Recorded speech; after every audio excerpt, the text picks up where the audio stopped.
Assalamualaikum warahmatullahi wabarakatuh. Perkenalkan, nama saya Mary Aulia Sembiring. Saya dari PAI 5. Di sini saya akan menjelaskan tentang al-mal. Apa itu definisi dari al-mal? Harta dalam bahasa Arab disebut dengan al-mal, yang menurut bahasa berarti condong atau cenderung atau miring.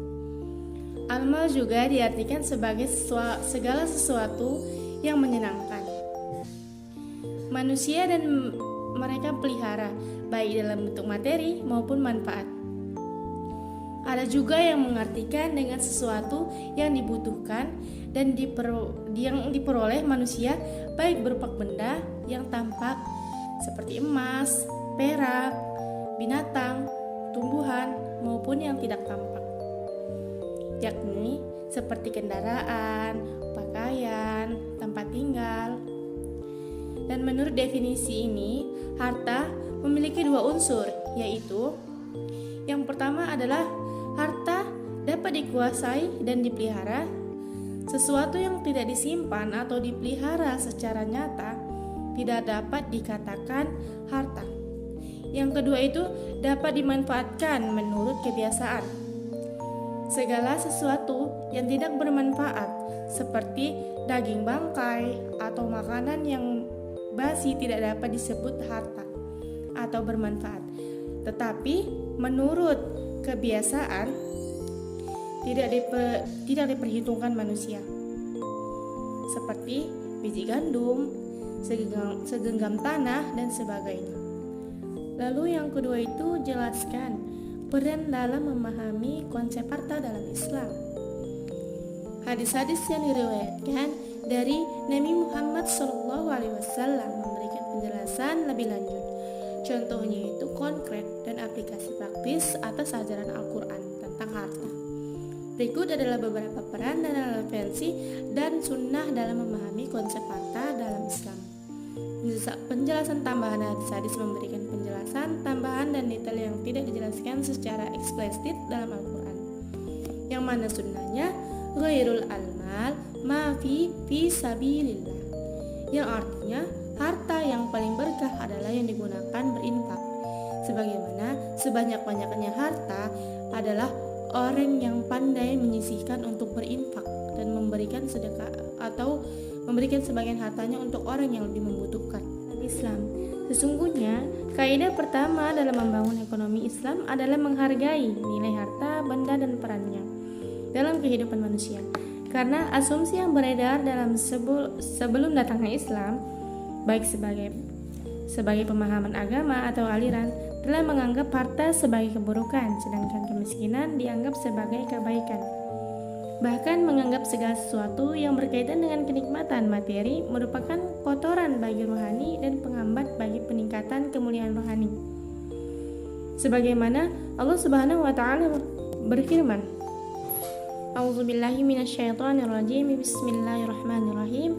Wala tu'tus safaha'a amwalakumul lati ja'alallahu lakum fi qiyaman warzuquhum fiha waksuhum wa qulu lahum qawlan ma'rufa, yang artinya, dan janganlah kamu serahkan, hai para wali, kepada orang-orang yang babal, artinya orang-orang yang boros dari kalangan laki-laki, wanita, dan anak-anak harta kamu, maksudnya harta mereka yang berada dalam tanganmu yang dijadikan Allah sebagai penunjang hidup.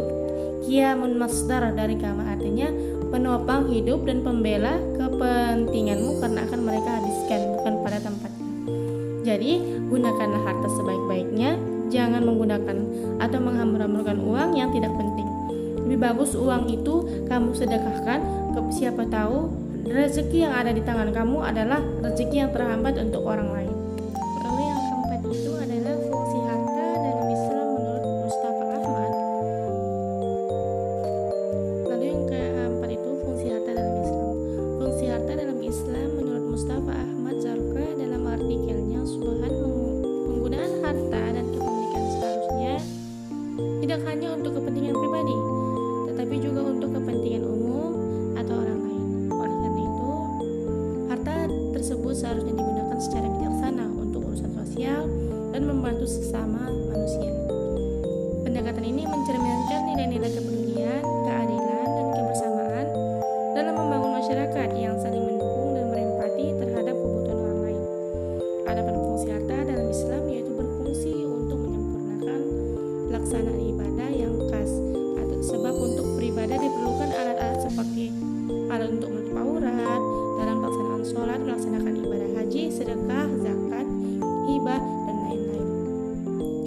Lalu untuk meneruskan kehidupan dari satu periode ke periode berikutnya, sebagaimana firman Allah Subhanahu wa taala dalam Quran surah An-Nisa ayat 9. Allah Subhanahu wa taala berfirman, "A'udzubillahi minasyaitonir rajim. Bismillahirrahmanirrahim.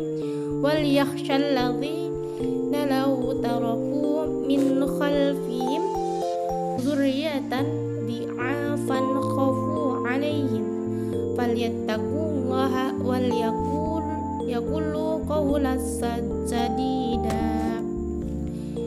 Dan yang mana artinya, dan hendaklah bersikap waspada, maksudnya terhadap nasib anak-anak yatim, orang-orang yang seandainya meninggalkan hartanya hampir meninggalkan di belakang mereka.